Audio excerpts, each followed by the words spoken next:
আজি 12 জুন 2025 আৰু আপোনালোকৰ কাৰণে এটা নতুন ভিডিঅ' লৈ আনিছোঁ যিসকলে ইউজি কোৰ্সত এডমিশ্যন ল'ম বুলি ভাবিছে বিএ বিএসসি বা বিকম কোৰ্সৰ কাৰণে তো এই ভিডিঅ'ত আপোনালোকৰ কাৰণে কেইটামান কুৱেশ্যন লৈ আহিছোঁ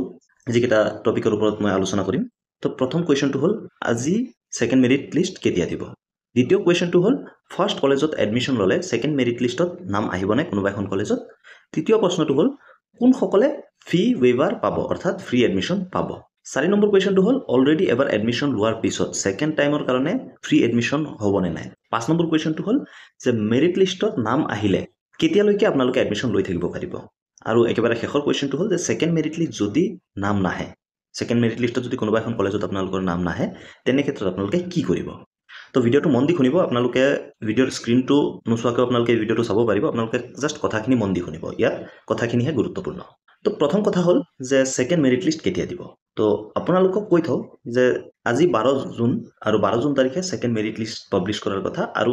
এই মেৰিট লিষ্ট পাব্লিছ হ'ব আবেলি 5 বজাত তো প্ৰথম কুৱেশ্যনৰ এনসাৰটো আপোনালোকক দি দিলোঁ সেকেন্ড কুৱেশ্যনটো হ'ল যে ফাৰ্ষ্ট কলেজত এডমিশ্যন ল'লে সেকেন্ড মেৰিট লিষ্টত নাম আহিবনে সেইটো বহুত ভিউৱাৰ্ছে কমেণ্টত সুধি আছে যে যদি কোনোবা এখন কলেজত ফাৰ্ষ্ট মেৰিট লিষ্টত আপোনালোকে এডমিশ্যন লৈ লৈছে তেনে ক্ষেত্ৰত আপোনালোকে সেকেন্ড মেৰিট লিষ্টত আপোনালোকৰ নাম আহিবনে নাই বেলেগ কোনোবা এখন কলেজত তো সেইটোক লৈ কওঁ যে যদি এনেকুৱা হ'লহেঁতেন যদি আপোনালোকৰ নাম নাহিলেইহেঁতেন তেনে ক্ষেত্ৰত সমৰ্থ পৰ্টেলে এইটো নিয়ম নবনালেহেঁতেন যে যদি কোনোবা এখন কলেজত পৰৱৰ্তী আপোনালোকে এডমিশ্যন লয় তেনে ক্ষেত্ৰত আপোনালোকে ফাৰ্ষ্ট কলেজখনত এডমিশ্যনটো কেনচেল কৰিব লাগিব তো আপোনালোকে ইয়াৰ পৰাই আপোনালোকে উত্তৰটো পাই গৈছে যে সেকেন্ড মেৰিট লিষ্টত নাম আহিবনে নাই আপোনালোকৰ একেবাৰে সিম্পল প্ৰসেস যদি কোনোবা এখন কলেজত আপোনালোকে পায় সেকেন্ড মেৰিট লিষ্টতে হওক বা স্পট এডমিশ্যনতে হওক প্ৰথমতে ইমিডিয়েটলি আপুনি কি কৰিব লাগিব যোনখন কলেজত আপোনাৰ এডমিশ্যন হৈছে আগত ফাৰ্ষ্ট মেৰিট লিষ্টৰ মতে তাত গৈ আপোনালোকে এডমিশ্যনটো কেনচেল কৰিব পাৰে নতুবা অনলাইনৰ প্ৰসেছতো যদি আহে একচুৱেলি যোৱা বছৰ অনলাইন প্ৰসেছতে আহিছিলে যে আপোনালোকে অনলাইনতে আপোনালোকৰ এডমিশ্যন কেনচেলটো ৰিকুৱেষ্ট কৰিব পাৰে তো ৰিকুৱেষ্ট ফৰ কেনচেলেশ্যন অপশ্যন থাকে তো তাত ক্লিক কৰিলে আপোনাৰ যি প্ৰথম যোনখন কলেজত এডমিশ্যন হৈছিলে সেইটো কেনচেল হৈ যায় তাৰপিছত আপোনালোকে সেকেন্ড বেলেগ কোনোবা এখন কলেজত যোনখন কলেজত আপোনাৰ ভাল লাগে সেইখন কলেজত যদি সেকেন্ড মেৰিট লিষ্টত নাম আহিছে আপোনালোকে এডমিশ্যন ল'ব পাৰিব তো আপোনালোকৰ 2 নম্বৰ কুৱেশ্যনটো হয়তো ক্লিয়াৰ কৰি দিলোঁ তো 3 নম্বৰ কুৱেশ্যনটো হ'ল যে কোনসকলে ফি ৱেইভাৰ পাব অৰ্থাৎ আপোনালোকে ফ্ৰী এডমিশ্যন পাব তো ইয়াৰ কাৰণে মই নটিছটো যদি আপোনালোকক দেখুৱাও বা নটিছটোৰ মতে যদি আপোনালোকৰ ওচৰত যাওঁ তেনে ক্ষেত্ৰত ইয়াত কৈছে যে হায়াৰ ছেকেণ্ডাৰী ডিগ্ৰী আৰু MA MSc MCom তো এইকেইটা কোৰ্সত আপোনালোকে ফ্ৰী এডমিশ্যন পাব আৰু স্কিমটোৰ নাম হ'ল প্ৰজ্ঞান ভাৰতী তো ফাৰ্ষ্ট ইয়াৰত যিসকলে এডমিশ্যন লয় হায়াৰ ছেকেণ্ডাৰী হওক বা BA BSc BCom MA MSc MCom course তো এইকেইটা কোৰ্সত আপোনালোকে ফ্ৰী ৱেইভাৰ পাব আৰু ঠিক তেনেদৰে আপোনালোকে হায়াৰ ছেকেণ্ডাৰী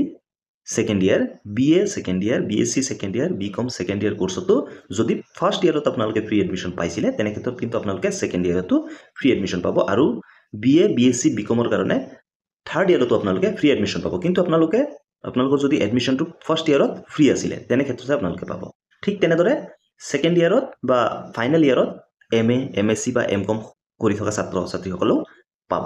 তো কোনকেইটা ইনষ্টিটিউটত ফ্ৰী এডমিশ্যন দিব সেইটো আপোনালোকক কওঁ তো ইয়াত লিখিছে যে all state universities government university আৰু gov model college gov model women college PDUAM আৰু প্ৰভিন্সিয়েলাইজড কলেজ অফ আছাম তো এইকেইখন কলেজত বা ইউনিভাৰ্চিটিত আপোনালোকে ফ্ৰী এডমিশ্যন পাব কিন্তু ইয়াত কোনো প্ৰাইভেট কলেজ প্ৰাইভেট ইউনিভাৰ্চিটি আৰু যিবিলাক চেণ্ট্ৰেল ইউনিভাৰ্চিটি আছে অসমত সেইকেইটা ইউনিভাৰ্চিটিত আপোনালোকে ফ্ৰী এডমিশ্যন নাপায় ইলিজিবিলিটি হিচাপে কি হ'ব লাগিব যে আপোনালোকৰ ফ্যামিলি এনুৱেল ইনকামটো 4 লাখতকৈ কম হ'ব লাগিব তেতিয়াহে আপোনালোকে ফ্ৰী এডমিশ্যনটো পাব আৰু এটা গুৰুত্বপূৰ্ণ কথা কৈছে যে ফি ৱেইভাৰটো সেইসকল ছাত্ৰ ছাত্ৰীৰ কাৰণেও এপ্লিকেবল হ'ব যিসকলৰ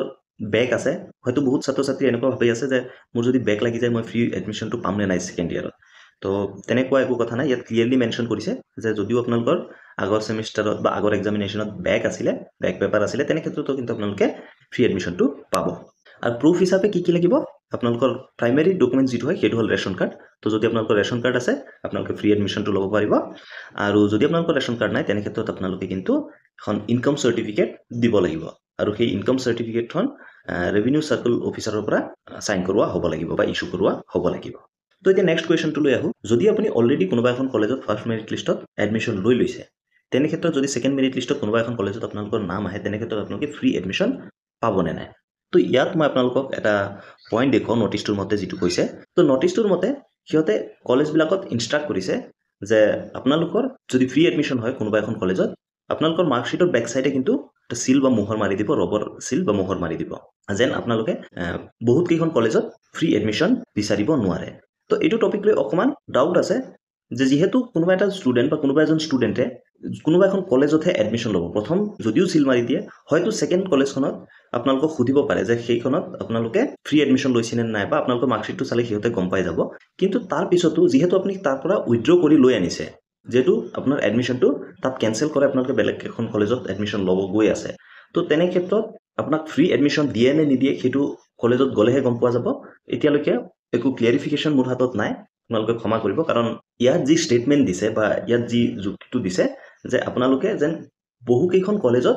ফ্ৰী এডমিশ্যন ল'ব নোৱাৰে। হয়তো আপোনালোকে ফ্ৰী এডমিশ্যন পাবও পাৰে, আপোনালোকৰ যেতিয়া ছেকেণ্ড মেৰিট লিষ্টত নাম আহিব কোনোবা এখন কলেজত যাব, তেতিয়াহে আপোনালোকে চিয়'ৰ হ'ব পাৰিব যে আপোনালোকৰ ফ্ৰী এডমিশ্যন পাব নে নাই। কাৰণ যিটো পইণ্ট কৈছে সেইটোত অকণমান খেলি মেলি এটা আছে যে যেন ষ্টুডেণ্টে মাল্টিপল কলেজত, বেলেগ বেলেগ কলেজত বা বহুকেইখন কলেজত ফ্ৰী এডমিশ্যন নিবিচাৰে। কাৰণ ইয়াত এটা ডাউট আছে যে আপুনি কোনোবা এখন কলেজতহে ল'ব, ছিংগল এখন কলেজতহে ল'ব। তো চৰকাৰে সেইটো ক্লিয়াৰিফাই কৰি দিব লাগিছিলে যে কোনোবা এখন কলেজত কেঞ্চেল হোৱাৰ পিছত ফ্ৰী এডমিশ্যন পাবনে নাই। তো সেইটো সন্দৰ্ভত মই আপোনালোকক একজেক্ট এনচাৰটো দিব নোৱাৰিম। আপোনালোকে ছেকেণ্ড মেৰিট লিষ্টত যদি নাম আহে কলেজত যোৱাৰ পিছতহে আপোনালোকে গম পাই যাব, বা যদি মই কিবা আপডেট পাওঁ, মই সমৰ্থ পৰ্টেলৰ লগত কথা পাতিব ট্ৰাই কৰিছোঁ, বাট সিহঁতৰ পৰা একো ৰেছপন্স পোৱা নাই। তো সেয়েহে মই এইটো একজেক্ট এনচাৰটো মই আপোনালোকক ক'ব নোৱাৰোঁ এতিয়া। বাট যেতিয়াই সিহঁতৰ ৰেছপন্স আহে মই ইমিডিয়েটলি আপোনালোকক জনাই দিম, তাৰ কাৰণে চেনেলটো ছাবস্ক্ৰাইব কৰিবলৈ নাপাহৰিব। আৰু নেক্সট কুৱেশ্যনটো আহিল যে মেৰিট লিষ্টত নাম আহিলে কেতিয়ালৈকে এডমিশ্যন ল'ব পাৰিব। তো আপোনালোকে এই নটিছটোৰ মতে চাব পাৰে